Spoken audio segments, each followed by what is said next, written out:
नमस्कार दोस्तों, आप सभी का स्वागत है आपके अपने online platform target with one में। जैसा आप लोगों को पता है कि होम्योपैथिक के बाद हमने आपको यूपी स्पेशल की क्लास दी है, उसके बाद अब ये कंप्यूटर की पहली क्लास है, कंप्यूटर एवं सूचना प्रौद्योगिकी की क्लास है। आपके सिलेबस में ये आएगा, तो उसी सीरीज में आज हम कंप्यूटर की क्लास दे रहे हैं और वीडियो शुरू करेंगे। लेकिन उससे पहले जो है, आपने अगर चैनल को अभी तक सब्सक्राइब नहीं किया है तो जाके सबसे पहले चैनल को सब्सक्राइब कर लें, जिससे हम कोई भी वीडियो अगर आपको देते हैं तो उसका नोटिफिकेशन आपको मिल जाएगा। डेमो क्लास में आज ये हमारी आखिरी डेमो क्लास है। उसके बाद जो पेड बैच शुरू हो जाएगा, उसके लिए हम आप शाम को आपको टारगेट विद दीवान का जो व्हाट्सएप ग्रुप है, आपको इसका जो लिंक है वो डिस्क्रिप्शन में मिल जाएगा। वहां पर जाकर के आप उसको ज्वाइन कर सकते हैं। वहां पर उस चीज की सारी डिटेल्स दे दी जाएगी। वहां से आप अपना पेमेंट करके आप पेड बैच में जो है वो ज्वाइन कर सकते हैं। बढ़ेंगे वीडियो की तरफ। यहाँ पर हम लोग देखेंगे कंप्यूटर एवं सूचना प्रौद्योगिकी जो है, उसमें क्या है, ये टॉपिक है। और इससे पहले हम लोग क्या करेंगे, कंप्यूटर का जो सिलेबस है वो देख लेते हैं। कंप्यूटर एवं सूचना प्रौद्योगिकी है, वही आज हम लोग ये टॉपिक पढ़ेंगे।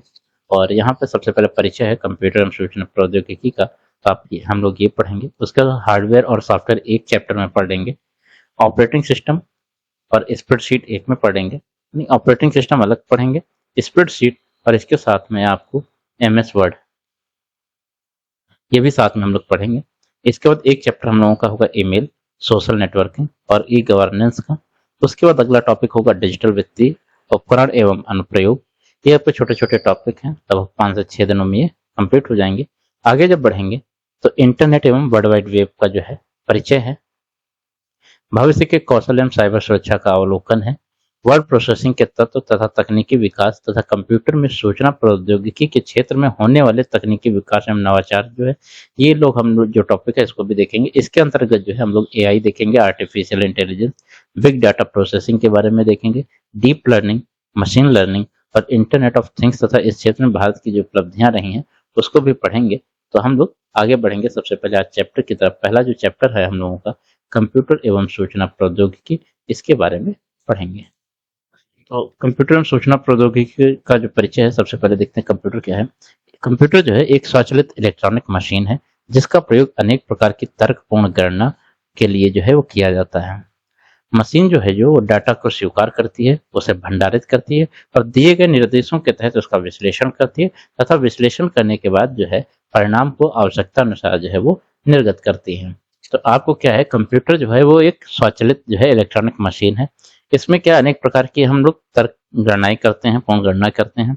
मशीन को जो हम लोग डाटा देंगे वो उसको पहले अपने अंदर इनपुट लेती है, भंडार करती है। उसके बाद क्या, उसका वो विश्लेषण करती है। विश्लेषण करने के बाद जैसी उसकी आवश्यकता अनुसार आपका होता है, वैसे वो परिणाम जारी करती है।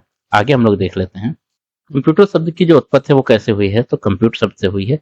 भाषा कौन सी थी, तो ग्रीक भाषा है। कंप्यूटर शब्द की उत्पत्ति जो है वो ग्रीक भाषा के कंप्यूटर शब्द से हुई है। ये गणितीय तथा अगणितीय दोनों गणनाएं करती है। क्या है, ये जो है गणितीय और अगणितीय दोनों प्रकार की गणनाएं करती है। यहाँ पर जो है आपका कंप्यूटर का फुल फॉर्म दिया हुआ है। इसको पूछा जाता है अक्सर पेपर में। कैसे पूछा जाता है वो हम आपको बताएंगे। पहले आप देख लीजिए, सी से आपका कॉमन हो जाएगा, ओ से ऑपरेटिंग हो गया, एम से मशीन हो गया, पी से प्रोबेबली हो गया, यू से यूज्ड फॉर हो गया, टी से टेक्नोलॉजिकल हो गया और ई से एजुकेशन और आर से रिसर्च हो गया। कंप्यूटर का ये पूरा फुल फॉर्म है। पहले क्या करता था, फुल फॉर्म पूरा पूछ लेता था। आजकल पूरा फुल फॉर्म ना पूछ करके ये पूछ लेता है कंप्यूटर का जो फुल फॉर्म है उसमें टी जो है उसका क्या अर्थ है। ये पूछ लिया जो एम है उसका क्या अर्थ है, या फिर ये पूछ लिया जो यू है उसका क्या अर्थ है। तो इस प्रकार से आपको याद रखना पड़ेगा कि सबकी स्पेलिंग आपको याद करनी है। सी से कॉमन होता है, ओ से ऑपरेटिंग होता है। इस तरह से सब चीजों को आपको याद करना है। किसी एक अक्षर के बारे में वो पूछेगा तो वो आपको बताना पड़ेगा। आगे देखते हैं हम लोग। अब हम लोग देखेंगे कंप्यूटर का इतिहास। कंप्यूटर का जो इतिहास है वो 2400 ईसा पूर्व में जो है अबेकस के द्वारा जो ये आविष्कार किया गया था। और अबेकस का जो आविष्कार हुआ कहाँ था, वो चीन में हुआ था। इसमें आप देखे होंगे एक लकड़ी का बोर्ड होता है इस तरह से, ठीक है। इसमें इस तरह से लाइनें होती हैं और यहाँ पर गोल गोल वो पड़े होते हैं ऐसे। वो अबेकस होता था, पहले इसी से जोड़ना घटाना होता था। 1800 ईस्वी में जो है एल्गोरिदम का जो है वो विकास हुआ है। और 1642 में ब्लेज पास्कल ने अपने यांत्रिक कैलकुलेटर पास्कलाइन का आविष्कार किया था और यह पहला स्वचालित जो है वो कैलकुलेटर था। तो जो है पास्कलाइन जो है कैलकुलेटर है, मतलब ब्लेज पास्कल जो थे अपने यांत्रिक कैलकुलेटर जो पास्कलाइन का आविष्कार किया था, तो पूछा जा सकता है कि पास्कलाइन का जो आविष्कार है वो किसने किया था, तो ब्लेज पास्कल ने किया था। और ये पहला स्वचालित कैलकुलेटर था। यह केवल जोड़ और घटा सकती थी, अतः इसे एडिंग मशीन भी कहा जाता था। ये सिर्फ जोड़ और घटा ही सकती थी, इसके अलावा ये और कोई काम नहीं करती थी। आगे हम लोग देख लेते हैं। 1882 ब्रिटिश गणितज्ञ जो चार्ल्स बेबेज ने उन्होंने एक डिफरेंस इंजन का आविष्कार किया था। कब किया था? 1882 में किया था, और जो भाप से चलता था। ठीक है, चार्ल्स बेबेज को ही जो है कंप्यूटर का पिता कहा जाता है। पूछा जाता है कि कंप्यूटर का पिता किसे कहते हैं, तो ये जो चार्ल्स बेबेज हैं इन्हें कंप्यूटर का पिता कहा जाता है। इन्होंने सबसे पहले डिफरेंस इंजन का आविष्कार किया था जो भाप से चलती थी। 1842 में चार्ल्स बेबेज ने एक स्वचालित मशीन जो थी एनालिटिकल इंजन बनाया, और इसमें जो है लेडी एडा एगस्टा जो थी, अगर किसी से पूछा जाता है कि कंप्यूटर की जैसे पिता कहा जाता है, तो उसी प्रकार जो है कंप्यूटर की माता किसे कहा जाता है, तो वो आपकी रहेंगी लेडी एडा अगस्टा जो है, इनको कंप्यूटर की माता कहा जाता है। इन्होंने एनालिटिकल जो इंजन था उसमें पहला प्रोग्राम डाला था, तथा इन्हें बाइनरी सिस्टम का जनक भी कहा जाता है। तो आपको याद रखना पड़ेगा कि इन्हें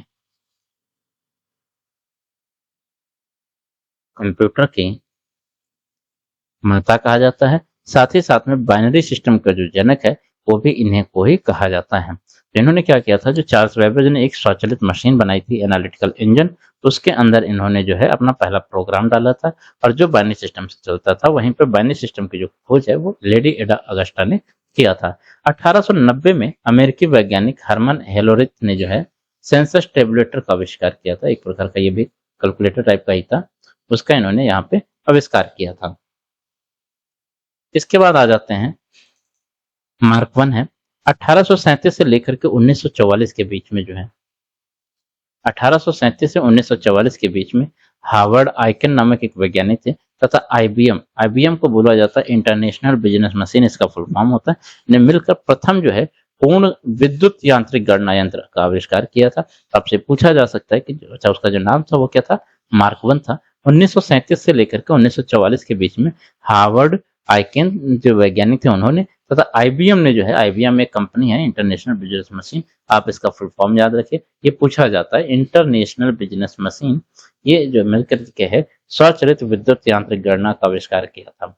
इसके बाद आता है एबीसी। ये 1939 में जॉन एटनाशाफ्ट तथा क्लिफ बोर्डवेरी ने पहला इलेक्ट्रॉनिक डिजिटल कंप्यूटर का आविष्कार किया था। इसका नाम रखा गया था एबीसी। जॉन एटनाशाफ्ट तथा क्लिफ बोर्डवेरी ने जो है पहला इलेक्ट्रॉनिक डिजिटल जो है कंप्यूटर का आविष्कार किया था। इसके बाद आपका एक ये फुल फॉर्म पूछा जाता है, ये 4 स्टार का जो है आपका क्वेश्चन है, तो आप लोग इसको याद रखिएगा। N1 का जो है आपका फुल फॉर्म पूछा जाता है electronic numerical integrator and calculator, जो है इसका फुल फॉर्म है। 1946 में जेपी एकर्ट तथा जॉन मशले ने प्रथम पूर्ण इलेक्ट्रॉनिक कंप्यूटर जो था उसका आविष्कार किया था, और वो जो कंप्यूटर था वो सामान्य कार्य के लिए किया गया था। इसके बाद हम लोग देखेंगे जो है एडवैक है। ये भी आपका 4 स्टार का एक क्वेश्चन है, तो आप इसको भी देखिएगा। ये भी आपसे फुल फॉर्म पूछे जाते हैं। Electronic discrete variable automatic computer जो है इसे जॉन वान न्यूमैन ने आविष्कार किया था। और यूनिवेक जो है आपका, ये भी एक फुल फॉर्म है, इसको भी याद रखिएगा। 4 स्टार का ये भी है। यूनिवर्सल ऑटोमेटिक कंप्यूटर है। यह पहला व्यावसायिक तथा सामान्य उपयोग है तो 1954 में जर्नल जीईसी ऐसे आ जाता है कि नहीं, इसका आविष्कार किया था जीईसी ने किया था। इसका फुल फॉर्म रहेगा जनरल इलेक्ट्रिक कंपनी ने जो है इसका आविष्कार किया था। नाम रहेगा इसका यूनिवर्सल ऑटोमेटिक कंप्यूटर, और एडवैक का हो जाएगा electronic discrete variable automatic computer, और इसका आविष्कार किया था जॉन वान न्यूमैन ने इसका जो है आविष्कार किया था। फिर बात करेंगे माइक्रो प्रोसेसर की। तो पहला जो माइक्रो प्रोसेसर है वो इंटेल कंपनी के द्वारा निकाला गया था। 1970 में इंटेल कंपनी के द्वारा जो है प्रथम प्रोसेसर जो है इंटेल 4004 का निर्माण जो है वो किया गया था। अतः कंप्यूटर का आकार जो है बहुत छोटा हो गया था। जो माइक्रो प्रोसेसर थे इनके आने से जो है कंप्यूटर में एक तो गति बढ़ गई, दूसरा जो था कि जो लाइट का खर्चा अधिक आता था वो कम हो गया, और काम में जो है वो तेजी बढ़ गई थी। फिर हम लोग बात करेंगे कंप्यूटर के कुछ कार्यों की। कंप्यूटर क्या कार्य करता है? कंप्यूटर जो है इनपुट लेता है, आउटपुट देता है, प्रोसेसिंग करता है और साथ में स्टोरेज भी करता है। कंप्यूटर के अगर भाग की बात करें तो ये मुख्यतः दो प्रकार के होते हैं, एक होता है हार्डवेयर, एक होता है सॉफ्टवेयर। जिन चीजों को हम छू सकते हैं वो होते हैं हार्डवेयर, और जिन चीजों को हम नहीं छू सकते हैं वो होते हैं सॉफ्टवेयर। ठीक है। हार्डवेयर में क्या होता है, सीपीयू आपका होता है, मॉनिटर आपका होता है, माउस है, कीबोर्ड हो गया, और यूपीएस जो है ये हार्डवेयर की कैटेगरी में आते हैं। इनको हम लोग छू सकते हैं, इसलिए जो है इसको हम लोग हार्डवेयर कहते हैं। सॉफ्टवेयर ऐसे होते हैं जो कंप्यूटर के अंदर प्रोग्रामिंग की जाती है, जिन्हें हम छू नहीं सकते हैं, वो सॉफ्टवेयर होते हैं। हार्डवेयर के आधार पर अगर हम प्रथम पीढ़ी जो है, हार्डवेयर के आधार पर अगर देखा जाए तो ये जो कंप्यूटर में थे वो प्रथम पीढ़ी, द्वितीय पीढ़ी के कंप्यूटर आए, तृतीय पीढ़ी, चतुर्थ पीढ़ी और पांचवी पीढ़ी में कंप्यूटर आए हैं। साथ ही साथ हम लोग देख लेते हैं कार्य पद्धति के आधार पर जो वर्गीकरण किया गया है वो कैसा है, एनालॉग है, डिजिटल कंप्यूटर है और हाइब्रिड कंप्यूटर है। और आकार के अनुसार हम लोग देखेंगे तो मेन फ्रेम कंप्यूटर है, मिनी कंप्यूटर रहेगा, माइक्रो प्रोसेसर और सुपर कंप्यूटर के बारे में हम लोग आगे देखेंगे। ठीक है। तो हार्डवेयर के आधार पर 5 प्रकार के कंप्यूटर है जो प्रथम पीढ़ी से लेकर के पांचवी पीढ़ी तक चले, इनको हम लोग देखेंगे। उसके बाद कार्य पद्धति के आधार पर जो है आपका एनालॉग, डिजिटल और हाइब्रिड कंप्यूटर है, इनको पढ़ेंगे। और आकार के आधार पर जो है मेन फ्रेम, मिनी और माइक्रो और सुपर कंप्यूटर जो होते हैं इनके बारे में भी हम लोग आगे पढ़ेंगे। पहली पीढ़ी के जो कंप्यूटर थे वो 1942 से लेकर के 1955 तक रहे हैं, और इसमें जो है वैक्यूम ट्यूब का इस्तेमाल किया जाता था। आपका पेपर में ये पूछा जाता है कि पहली पीढ़ी के जो कंप्यूटर थे उसमें क्या इस्तेमाल किया जाता था, तो वहां पर जो है वैक्यूम ट्यूब जो है वो इस्तेमाल किए जाते थे। इसमें जो है मशीनी भाषा की कोडिंग और प्रोग्रामिंग की जाती थी। इसी को बाइनरी भाषा बोला जाता था। बाइनरी सिस्टम जो होता है वो सिर्फ 0 और 1 को ही लेता है, इसीलिए जो है आपको इसको बाइनरी सिस्टम कहा जाता है। और जो पहले पीढ़ी के जो कंप्यूटर थे उनको क्या था, चलाने में जो है अधिक बिजली खर्च होती थी। ठीक है। आगे हम लोग देख लेते हैं। दूसरी पीढ़ी के जो कंप्यूटर हैं वो 1956 में से लेकर के 1963 के बीच में आए। उस समय ट्रांजिस्टर का उपयोग होने लगा था। तो आपको ये भी याद रखना पड़ेगा कि दूसरी पीढ़ी के जब ये कंप्यूटर चल रहे थे उस समय पे ट्रांजिस्टर का उपयोग होने लगा। इसमें जो है हाई लेवल असेंबली भाषा प्रयोग की जाती थी। ट्रांजिस्टर के उपयोग से पहले से जो स्पीड थी वो तो अधिक हो गई थी, लेकिन बिजली का खर्च अभी भी अधिक था। ट्रांजिस्टर का जो आविष्कार रहा है वो 1947 में बेल लेबोरेटरीज के 3 वैज्ञानिक थे। कौन कौन थे? विलियम शाक्ले थे, जॉन बार्डिन थे और वाल्टर ब्रैटन को दिया जाता है। ये 3 वैज्ञानिक थे जिन्होंने ट्रांजिस्टर का आविष्कार किया था। कब किया था? 1947 में किया था। आपको याद अगर करना है तो आप सीधा से याद रखिए कि ट्रांजिस्टर का जो आविष्कार है, जब भारत देश आजाद हुआ था 1947 में, तब ट्रांजिस्टर का आविष्कार हुआ था। आविष्कार किसने किया था? तो विलियम शाक्ले थे, जॉन बार्डिन थे और वाल्टर ब्रैटन थे। ठीक है। मान लीजिए अगर तीनों वैज्ञानिक के नाम दे रखे हैं तो आप ये देखिए कि यहाँ पे ब्रैटन बा से चालू है, यहाँ पे ब्राडिन चालू है। इस तरह से आप इसको याद कर सकते हैं मैच करते हुए, तो जल्दी से ये याद हो जाएंगे। तीसरी पीढ़ी के जो कंप्यूटर थे उनको हम लोग देखते हैं। तीसरी पीढ़ी के जो कंप्यूटर थे वो 1964 से लेकर के 1965 तक ये रहे हैं। इस कंप्यूटर में जो है इंटीग्रेटेड सर्किट जो है चिप आई थी, इसको हम लोग बोलते हैं आईसी। शॉर्ट में आपने नाम सुना होगा आईसी का, इसको बोलते हैं इंटीग्रेटेड सर्किट बोलते हैं। आज की डेट में हर चीजों में ये इसका प्रयोग होता है। तो पहले चीज देख लेते हैं कि तीसरी पीढ़ी के जो कंप्यूटर थे वो कब आए थे? 1964 से लेकर के 1975 तक रहे। और इस कंप्यूटर में आईसी का जो चिप का आईसी चिप थी उसका इस्तेमाल किया जाता था। पास्कल तथा बेसिक भाषा का इसमें विकास हुआ था, ये भी आप लोगों को याद रखना पड़ेगा। इंटीग्रेटेड सर्किट का जो विकास है 1958 में जैक किल्वे ने किया था, और इसमें उच्च स्तरीय भाषा का प्रयोग किया जाता था। आईसी का जो विकास है या आईसी की जो खोज की थी वो किया था जैक किल्वे ने। कब किया था? 1958 में। हम लोग यहाँ देखेंगे चौथी पीढ़ी के जो कंप्यूटर हैं वो 1975 से लेकर के 1989 तक रहे हैं। इसमें माइक्रो प्रोसेसर का इस्तेमाल होने लगा था। माइक्रो प्रोसेसर जो था चिप से भी एक तरीके से अच्छा है, और यहाँ पर इससे जो है स्पीड अच्छी हुई, बिजली की जो बचत थी वो भी होने लगी। यहाँ पर जो है LSI लार्ज स्केल इंटीग्रेशन तथा VLSI very large scale integration के प्रयोग से माइक्रो प्रोसेसर की जो क्षमता थी उसमें क्या हुई थी? वृद्धि हुई थी। अत्यंत छोटे से छोटे जो कंप्यूटर थे उनका विकास हुआ। और GUI graphical user interface, GUI का मतलब ये हुआ कि पहले क्या होता था कि अगर हमें इसको बंद करना है तो हमें क्या होता था, एक कोड होता था पहले, वो डाला जाता था तब बंद होता था। और आज क्या है, आज हर जगह पर छोटी छोटी चीजें दे गई हैं, जहां पे आप क्लिक करोगे वो चीज खुल के आ जाती है। वो ग्राफिकल यूजर इंटरफेस जो है उसका यूज होता है, वहीं से ये चालू होता है। और उस समय पे जो है उच्च स्तरीय भाषा सी और सी प्लस प्लस का जो है विकास भी हो गया था। तो चौथी पीढ़ी जो थी उसमें माइक्रो प्रोसेसर का यूज हुआ था। जो तीसरी पीढ़ी में आईसी का हुआ था। और उससे पहले अगर देखेंगे तो ट्रांजिस्टर का हुआ था। और पहली पीढ़ी में अगर देखेंगे तो वैक्यूम ट्यूब का इस्तेमाल हुआ था। इस प्रकार ये चलते रहे। अगर वैक्यूम ट्यूब आपने देखा होगा तो शायद जब बहुत पुरानी आपके घर में टीवी आती थी ब्लैक एंड व्हाइट में, उसमें देखेंगे तो एक पीछे की तरफ लगा रहता था। या पहले के जो कंप्यूटर आते थे उसमें अंदर की तरफ देखेंगे तो एक ट्यूब टाइप का लगा रहता था। उसी को वैक्यूम ट्यूब कहा जाता है। अब हम लोग देखते हैं पांचवी पीढ़ी के जो कंप्यूटर हैं वो 1989 1989 से शुरू हुए थे। इसमें जो है ULSI ultra large scale integration और एसएलएसआई सुपर लार्ज स्केल इंटीग्रेशन का जो था ये प्रयोग होता था। और पांचवी पीढ़ी के साथ जो है एआई का भी विकास हो गया। जैसे रोबोट का विकास हुआ था उसमें जो है एआई का प्रयोग किया गया था। आगे हम लोग देख लेते हैं। यहाँ पर जो आप लोग हैं इन जो चीजों को जरूर याद रखिएगा, जहां पर ये फुल फॉर्म आते हैं इनको जरूर याद रखिएगा, ये आपसे पूछे जाते हैं। प्लस जो है आप लोग जो अभी हमने आपको बताया कि पहली पीढ़ी में जो था वो वैक्यूम ट्यूब का इस्तेमाल होता था, दूसरे में ट्रांजिस्टर का यूज होता था। तीसरी जो पीढ़ी आई तब आईसी का जो होता था इंटीग्रेटेड चिप, आईसी का फुल फॉर्म पूछा जाता है। ये भी पूछा जाता है कि जैसे कि आईसी का फुल फॉर्म पूछ लिया जाता है। इसके बाद जो है आपका चौथी पीढ़ी जब आई तो क्या हुआ कि माइक्रो प्रोसेसर का यूज होने लगा। और इस तरह से इन सब चीजों को आपको याद करना पड़ेगा। इसके बाद यहाँ पर जैसे जो ये फुल फॉर्म हमने आपको बताए इन सभी चीजों को याद कर लीजिएगा। आगे देखते हैं कि कार्य पद्धति के आधार पर जो कंप्यूटर का वर्गीकरण है उसको हम लोग देख लेते हैं। एनालॉग कंप्यूटर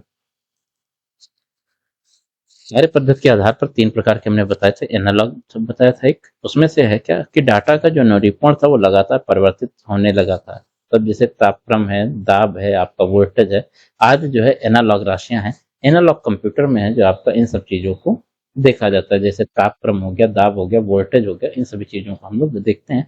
जो घड़ियां हैं वो भी एनालॉग की राशियां हैं। डिजिटल कंप्यूटर में अगर हम लोग आएंगे तो ये गणना के लिए 0 तथा 1 का प्रयोग करते थे, जिसको हम लोग बाइनरी नंबर बोलते हैं। आंकड़ों को इलेक्ट्रॉनिक पल्स के रूप में निरूपित करता है। और वर्तमान में अधिकांश कंप्यूटर इसी प्रकार के हैं। ठीक है, ये इलेक्ट्रॉनिक पल्स के रूप में निरूपित किया जाता है। इसके बाद हम लोग देखेंगे हाइब्रिड कंप्यूटर देखेंगे तो ये डिजिटल और एनालॉग ये जो आपके कंप्यूटर थे इनका मिश्रित रूप है। ये गणना प्रोसेसिंग हेतु जो है डिजिटल रूप का प्रयोग किया जाता था। ये इनपुट तथा आउटपुट में जो है एनालॉग संकेतों का प्रयोग करते थे। जैसे अस्पताल के क्षेत्र में हो गया, रक्षा क्षेत्र में हो गया, इन क्षेत्रों में जो है हाइब्रिड कंप्यूटर का जो है वो प्रयोग किया जाता है। तो आपसे इतना पूछा जा सकता है कि हाइब्रिड कंप्यूटर जो है उसका प्रयोग कहाँ किया जाता है, तो अस्पताल और रक्षा क्षेत्रों में इसका इस्तेमाल किया जाता है। फिर बढ़ेंगे आकार तथा कार्य के आधार पर वर्गीकरण। तो सबसे पहले हम लोग देखेंगे जो मेन फ्रेम कंप्यूटर है उसके बारे में देख लेते हैं। ये आकार में काफी बड़े होते हैं।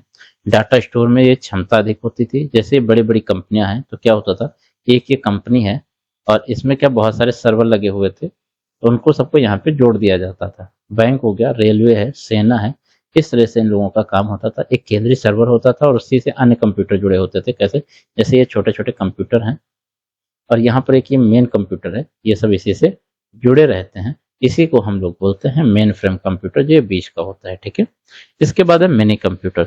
आविष्कार हुआ 1965 में। डिजिटल इलेक्ट्रॉनिक कंपनी, हमने क्या बताया था, डिजिटल इलेक्ट्रॉनिक कंपनी जो है इसकी आविष्कार किया था इस कंपनी का। और माइक्रो से बड़े तथा मेन फ्रेम से ये छोटे होते हैं। मिनी कंप्यूटर जो होते हैं माइक्रो से बड़े होते हैं और मेन फ्रेम से छोटे होते हैं। ये इसमें जो है कई व्यक्ति एक साथ बैठ के काम कर सकते हैं। जैसे क्या होता है, आप रेलवे आरक्षण के अंदर देखे होंगे, ऑफिस के अंदर देखे होंगे, या किसी कंपनी में हो आप वहां पे देखेंगे तो इस तरह से होते हैं। बहुत सारे एक लैब होती है, उसमें छोटे छोटे कंप्यूटर आपके रखे रहते हैं। ये मिनी कंप्यूटर की श्रेणी में आते हैं, आपके जो डेस्कटॉप वगैरह होते हैं इस तरह से। ठीक है, और यहाँ से क्या है, इनका एक अलग सर्वर होता है, वहां पे इन लोगों को जोड़ा जाता है। फिर हम लोग बात करेंगे एम्बेडेड कंप्यूटर या माइक्रो कंट्रोलर। कोई विशेष कार्य ही करता है। जैसे टेलीविजन है तो टेलीविजन के अंदर एक क्या होता है, प्रोग्रामिंग एक तरीके से होती है। वॉशिंग मशीन है, आपने उसमें क्या किया, बटन दबा दिए और काम हो रहा है। इस तरह से ये माइक्रो कंट्रोलर होते हैं। माइक्रोवेव हो गया या ओवन हो जो होता है माइक्रोवेव ओवन, उसमें जो ये होते हैं छोटे छोटे आपके बटन होते हैं और ये इस तरह से कंप्यूटराइज होता है, एम्बेडेड बोला जाता है इनको। तो ये उसमें होते हैं। माइक्रो कंप्यूटर को अगर हम लोग देखेंगे तो 1970 में इसका जो है विकास है सर्वप्रथम IBM ने किया था। IBM, इसका जो हमने अभी आपको फुल फॉर्म बताया था, इंटरनेशनल बिजनेस मशीन जो है, इसको आपको याद रखना पड़ेगा। इसने ये आविष्कार किया था। एग्जाम्पल के तौर पर आपका डेस्कटॉप हो गया, लैपटॉप हो गया या नोटबुक हो गया, ये सारे क्या है, माइक्रो कंप्यूटर के अंतर्गत आते हैं। क्वांटम कंप्यूटर के बारे में अगर हम लोग देख लें तो बहुत छोटा कंप्यूटर जो है बहुत छोटा कंप्यूटर होता है और ये हथेली पर रख करके कार्य किया जा सकता है। PDA के बारे में देखेंगे तो पर्सनल डिजिटल असिस्टेंट इसका फुल फॉर्म है, इसको आप लोग याद रखिएगा। और ये एक अत्यंत छोटा कंप्यूटर होता है। फिर हम लोग देख लेते हैं सुपर कंप्यूटर के बारे में। सुपर कंप्यूटर जो है अत्यधिक तीव्रता के साथ होता है। पेटाफ्लॉप्स में गणना जो है इसकी क्षमता की जाती है। विशाल भंडारण क्षमता होती है और हजारों प्रोसेसर एक साथ समानांतर क्रम में जुड़े होते हैं। यहाँ पर अभी हमने बोला फ्लॉप्स होता है, ये इसका वो है फ्लोटिंग पॉइंट्स ऑपरेशंस पर सेकंड, इसकी फुल फॉर्म है। ये पूछा गया है UP SSC के द्वारा, ये फ्लॉप्स का जो फुल फॉर्म है वो क्या होता है, मतलब फ्लोटिंग पॉइंट्स ऑपरेशंस पर सेकंड जो है इनका ये फुल फॉर्म होता है। यहाँ पर हम लोग बात करेंगे सुपर कंप्यूटर के, तो सुपर कंप्यूटर का जो जनक है सेमोर क्रे को कहा जाता है और पहला सफल कंप्यूटर जो है वो क्रे रहा है। इन्हीं ने अपने नाम पे ही क्रे बन रखा था, ठीक है। और सुपर कंप्यूटर का जो उपयोग है वो कहाँ होता है, अंतरिक्ष अनुसंधान में किया जाता है, मौसम विज्ञान में किया जाता है। आज जो है बड़ी बड़ी जो IIT हैं आपकी चाहे बंगलौर की हो, कानपुर हो या कहीं की भी आपकी IIT हो, वहां पर होता है। मौसम विज्ञान की जो केंद्र है वहां पे होता है, ठीक है। इस तरह से इनका जो है सुपर कंप्यूटर का यूज हो रहा है। आगे हम लोग देखेंगे तो विश्व का जो प्रथम सुपर कंप्यूटर रहा है वो CDEC 6600 रहा है, ठीक है। 1964 में इसका आविष्कार हुआ था। CDC 6600 जो है विश्व का प्रथम सुपर कंप्यूटर। तो आपसे पूछा जा सकता है कि विश्व का प्रथम सुपर जो कंप्यूटर है वो कौन सा था, तो CDC 6600 जो है 1964 में आया था। ये आपका विश्व का प्रथम सुपर कंप्यूटर है। भारत में अगर हम सुपर कंप्यूटरों की बात कर ले तो भारत का पहला सुपर कंप्यूटर जो है परम शिवाय है। परम 8000 इसका पूरा नाम है, परम शिवाय, ठीक है। तो आप लोग इसको याद रखिएगा कि भारत का पहला सुपर कंप्यूटर कौन सा है, परम शिवाय है और इसे बोला जाता है परम 8000। इसे जो है विजय भाटकर ने 1991 में बनाया था। बनाया किसने था, विजय भाटकर ने। तो विजय भाटकर जो है, विजय भाटकर को जो है भारतीय सुपर कंप्यूटर का पिता भी कहा जाता है। तो आपसे पूछा जा सकता है कि भारत के अंदर सुपर कंप्यूटर का पिता कौन है, तो विजय भाटकर जो है वो सुपर कंप्यूटर के पिता हैं। कुछ नए फैक्ट हैं उनको हम लोग देख लेते हैं। अभी हाल ही करंट में जो है आपका देखेंगे तो जर्मनी में हुए इंटरनेशनल सुपर कंप्यूटिंग कॉन्फ्रेंस में जो है भारत के AI सुपर कंप्यूटर को अभी कौन है, एरावत जो है ये 75वां स्थान प्राप्त किया है विश्व में। तो भारत का जो सबसे तेज सुपर कंप्यूटर वर्तमान में है वो एरावत है, आपको ये याद रखना पड़ेगा। आपसे पूछा जा सकता है कि वर्तमान में भारत का जो है सबसे तेज सुपर कंप्यूटर जो है वो कौन सा है, तो एरावत है। और ये कहाँ है, CDEC पुणे में जो है एरावत स्थित है। इसकी स्पीड 13,170 टेरा फ्लॉप्स था और अन्य सुपर कंप्यूटर जैसे परम सिद्धि जो है इसको 131वां स्थान मिला है, ठीक है। और यहाँ पर देखेंगे तो इसको 75वां स्थान मिला है विश्व में। और परम सिद्धि जो है भारत का, इसको 131वां मिला है। प्रत्युष जो रहा है वो 169वां मिला है और मेहर को 316वां स्थान मिला है। विश्व का सबसे तेज सुपर कंप्यूटर अगर वर्तमान में देखेंगे तो वो फ्रंटियर में, फ्रंटियर नाम से जो है विश्व का सबसे तेज सुपर कंप्यूटर है। इसकी अगर स्पीड की बात करें तो 1.194 एक्स्ट्रा प्लस इसकी जो है स्पीड है। सूचना प्रौद्योगिकी की अगर हम लोग बात करेंगे तो सूचना का जो एकत्रीकरण किया जाता है, भंडारण किया जाता है, प्रोसेसिंग प्रसार करते हैं तथा प्रयोग इत्यादि जो शामिल होते हैं वो सूचना प्रौद्योगिकी के अंतर्गत आते हैं। कंप्यूटर तथा उसके मानव तथा मशीन के साथ अंतःक्रिया जो है तथा उससे संबंध सामाजिक, आर्थिक तथा सांस्कृतिक जो चीजें हैं या जो विषय हैं वो क्या कहलाते हैं, IT कहलाते हैं। इनको हम लोग बोलते हैं इंफॉर्मेशन टेक्नोलॉजी। IT का फुल फॉर्म इंफॉर्मेशन टेक्नोलॉजी होता है। अगर हिंदी में देखेंगे तो इंफॉर्मेशन मतलब होता है सूचना और टेक्नोलॉजी होती है प्रौद्योगिकी, तो सूचना प्रौद्योगिकी इसको बोला जाता है। तो कैसी आप लोगों को लगी ये क्लास, कमेंट बॉक्स में जरूर बताएं। और साथ ही साथ जो है कल से हमारा जो पेड बैच चालू है, जो लोग भी जुड़ना चाह रहे हैं वो लोग जुड़ जाएं। मिलते हैं अगली वीडियो में, तब तक के लिए नमस्कार, धन्यवाद।